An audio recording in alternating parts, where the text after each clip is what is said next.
وہ ان کا کام ہی یہ ہوتا ہے دن رات سوچنا کیا کریں گے، کس طریقے سے فلاں کو کس طریقے سے قتل کریں گے، فلاں کو کس طریقے سے دبا دیں گے، فلاں کو کس طریقے سے کریں گے، تو وہ تو وہی ہوتے ہیں۔ لیکن ایک ہوتے ہیں عام لوگ، عام ان کے ورکر جو ہوتے ہیں، تو عام ورکر جو ہے وہ بھی استعمال ہوتے ہیں لیکن دوسرے درجے پر، ان کو پتہ کچھ نہیں ہوتا حکومت کی کیا پالیسی ہے، ہم کس لیے استعمال ہو رہے ہیں، ہم سے یہ کیوں کرایا جا رہا ہے، یہ نعرہ کیوں دلایا جا رہا ہے، یہ جلوس کیوں نکالے جا رہے ہیں، ان کو یہ کچھ پتہ نہیں ہوتا ہے، ان پاس وہ شوق سے جاتے ہیں۔ اسی طریقے سے ایک ہوتا ہے مردۃ یہ کیا کہتے ہیں شیاطین، تو دوسرا ہے مردۃ الجن، سرکش جن۔ تو ان کی فطرت میں اللہ تعالیٰ نے یہ رکھا ہے کہ انسان کی دشمنی، اور اسی انسان کی دشمنی پر یہ تلے ہوئے ہوتے ہیں، تو ان کی فطرت میں یہ آ جاتا ہے جہاں بھی ان کے ساتھ انسان کے ساتھ واسطہ پڑتا ہے تو اس کو بگاڑنے کی کوئی نہ کوئی کوشش کی ہے، کہیں صحت بگاڑ دیتے ہیں، کہیں اس کا دین بگاڑ دیتے ہیں، کہیں اس کا دماغ بگاڑ دیتے ہیں، کبھی اس کا اعتقاد بگاڑ دیتے ہیں۔ تو یہ دن رات انسان کے ساتھ لگے رہتے ہیں، ان کا کام ہی یہ ہے، ہر چیز میں یہ گھس جاتے ہیں۔ اس وجہ سے قرآن حدیث کے اندر اس کی بڑی تاکید آئی ہے کہ ان سے پناہ مانگ لینی چاہیے، اور بہت سارے اذکار اعمال اس کے لیے رکھے گئے ہیں، نبی علیہ الصلوۃ والسلام سے بھی منقول ہے، بزرگوں سے بھی منقول ہے کہ وہ ان چیزوں کو جو ہے عمل میں لائے تاکہ اللہ تبارک و تعالیٰ ان کے شر سے بچا لے۔ آج کل تو یہ بالکل ہی زیادہ آزاد ہو گئے ہیں، کیونکہ جتنا گندا ماحول ہوگا، جتنا جو ہے یہ بے حیائی ہوگی، بے شرمی ہوگی، حرام ہوگا، اور سود ہوگا وغیرہ ہوگا، اتنا ہی ان کو شاہ ملتی ہے، اتنا ہی ان کو جو ہے طاقت ملتی رہتی ہے، اور اعمال کا اثر کم ہوتا جاتا ہے، اذکار بے اثر ہوتے جاتے ہیں، کیونکہ اس کے لیے پاکیزہ ماحول چاہیے، روحانیت کے لیے پاکیزہ ماحول چاہیے، شیطنت کے لیے گندا ماحول جتنا بھی ہوگا۔ یہ جو اس قسم کے جادوگر ہوتے ہیں، ان کو بڑے گندے کام کرنے پڑتے ہیں، تب ان کو وہ شیاطین تابع ہو جاتے ہیں، پھر انہیں سے وہ کام لیتے ہیں۔ عام طور اکثر سحر اسی سے ہوتا ہے کہ وہ شیاطین کو تابع کر لیتے ہیں، جنات کو تابع کر لیتے ہیں، پھر اس کے ذریعے سے جو ہے کسی پر دوسرے پر حملہ آور ہوتے ہیں اور اس کو نقصان پہنچاتے ہیں۔ لوگ بیوقوف جو ہوتے ہیں، گدھے قسم کے لوگ، وہ سمجھتے ہیں اس کا کمال یہ ہے کہ یہ دیکھو اس نے فلاں کو ایسا کیا، فلاں کو ایسا کیا، یہ کمال ومال نہیں ہے، یہ وہی شیطانی تصرفات ہوتے ہیں۔ کمال جو ہوتا ہے وہ روحانی کمال ہی ہوتا ہے۔ بہرحال اس کا اگر دنیا کے اندر ظہور نہیں ہوگا، آخرت کے اندر اس کا ظہور ہوگا۔ دنیا کے اندر بھی ہوتا ہے ظہور، لیکن اس کے لیے یہاں کا ماحول پاکیزہ ہونا چاہیے۔ اسی وجہ سے پہلے یہاں پاکیزہ ماحول تھا، تو بزرگوں کے کمالات کا بھی ظہور ہوتا تھا، ان کے کرامات کا بھی ظہور ہوتا تھا۔ آج کل گندا ماحول ہے، آج کل بھی عبادت کرنے والے ہیں، بہت سارے عبادت ایسے کر لیتے ہیں، لیکن ان کے اثرات جو ہے بہت کم ہیں، بہت کم دکھائی دیتے ہیں۔ وجہ اس کی یہ ہے کہ کیونکہ ماحول گندا ہے، جتنا ماحول گندا ہوگا اتنا روحانی اثرات جو ہے غیر مؤثر رہیں گے، اور جتنا ماحول صحیح ہوگا اتنا روحانی کمالات جو ہے ابھرتے جائیں گے۔ تو لیکن رمضان کے اندر اللہ تبارک و تعالیٰ یہ کام کر دیتے ہیں کہ تاکہ روزے دار میں یہ روحانی کمال، روزے کے اندر لعلکم تتقون جو فرمایا گیا کہ اس کا مقصد بنیادی یہ ہے کہ انسان کے اندر جو مادہ تقویٰ ہے، جو دل کی صفائی ہے، باطن کی صفائی ہے، یہ اس کو حاصل ہو جائے، تو اس میں انسان جتنا ہو سکے تو انسان محنت کر لے، اور اس کے اثرات پورے مہینے رہ جائیں گے۔ تو اور ادھر سے اللہ تبارک و تعالیٰ اس کے سپورٹ کے لیے یہ کر لیتا ہے کہ مردۃ الشیاطین اور مردۃ الجن جتنے بھی ہوتے ہیں ان کو جگڑ کر رکھ دیتے ہیں۔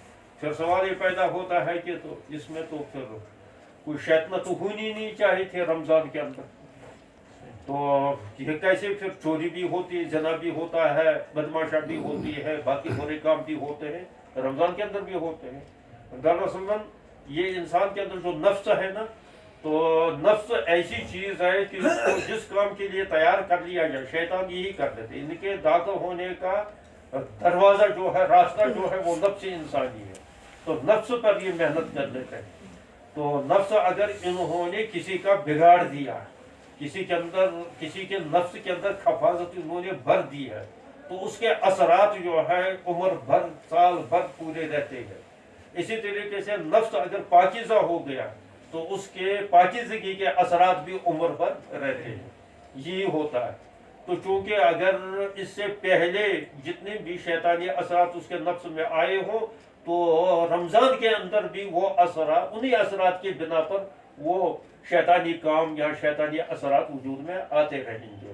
وہ اگرچہ شیطان اصل جو ہے بند پڑا ہوا ہے لیکن جو اس نے یہ توا گرمایا ہے نا انسان کے نفس کا توا یہ جو گرمایا ہے یہ تو آخر گرم رہے گا. اس گرمی کے اثرات گھنٹوں پر رہتے ہیں. تبے کو گرما دو وہ تو گھنٹہ پر گرم رہے گا.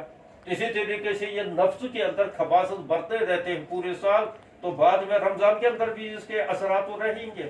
یہ اصل شیطان کا نہیں ہے. باقی یہ حدیث کے اندر آیا ہے نبی علیہ السلام نے فرمایا ان کو جھگڑ دیا جاتا ہے بند کر دیا جاتا ہے زنجیروں کے اندر ان کو جھگڑ کر رکھ دیا جاتا ہے. یہ صحیح ہے ایسا ہی ہوتا ہے.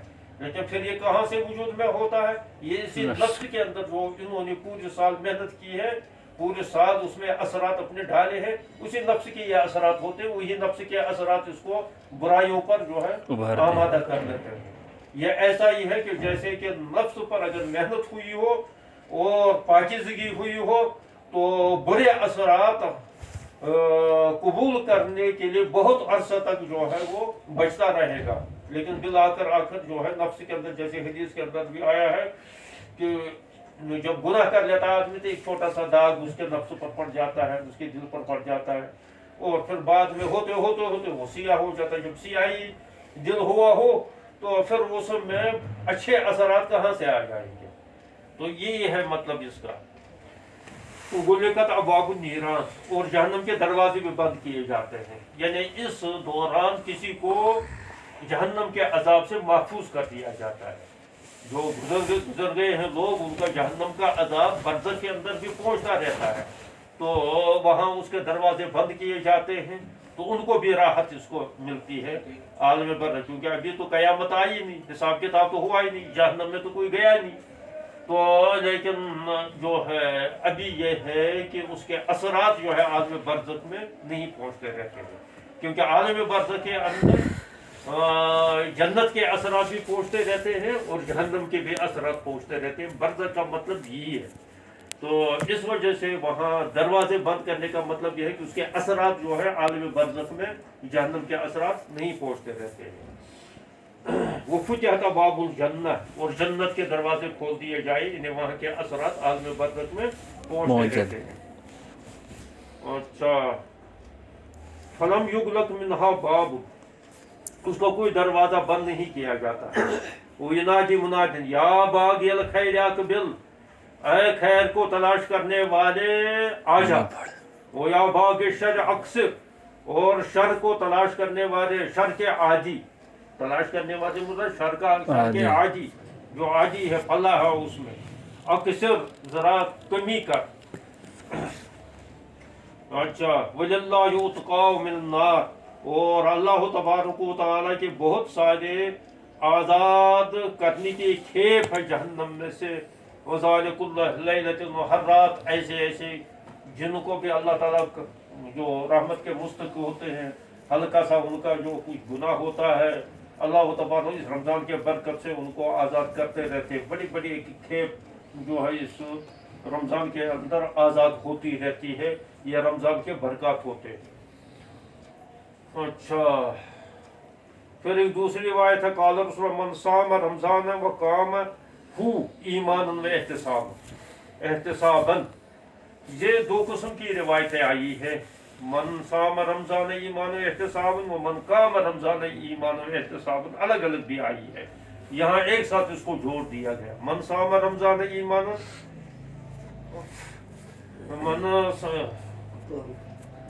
من صام رمضان وقامہ ایمان احتسابا ایک ساتھ جوڑ دیا گیا.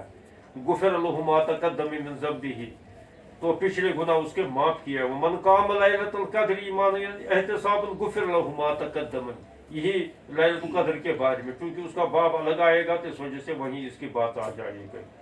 ومن ذنبہ ھذا حدیث صحیح قال ابو عیسیٰ وحدیث ابی ہریرہ الذی رواہ ابو عیاش حدیث میں غریب العنارف میں روایت ابی بکر بن عیاش، یعنی اس سند کے اندر جو ہے اس میں کچھ ذوف ہے، کیونکہ ابو بکر بن عیاش کی جو ہے لقاء اعمش سے نہیں ہے، ان الاعمش عن نبی صالح سے روایت سند صحیح نہیں ہے عن ابی ہریرہ الا من حدیث ابی بکر، وسالت محمد بن اسماعیل عن هذا الحدیث فقال حدثنا الحسن بن الربيع قال حدثنا ابو الاحوص عن الاعمش عن مجاهد قوله قال اذا كان اول ليل من شهر رمضان فذكر هذا الحديث، اس طریقے سے نفس مضمون حدیث تو بہرحال بہت ساری روایتوں سے ثابت ہے، البتہ سندوں کے اعتبار سے جب الگ الگ ٹکڑے اس کے ہو جاتے ہیں تو اس سلسلے میں کلام ہو جاتا ہے، وہی بات ہے اس کی۔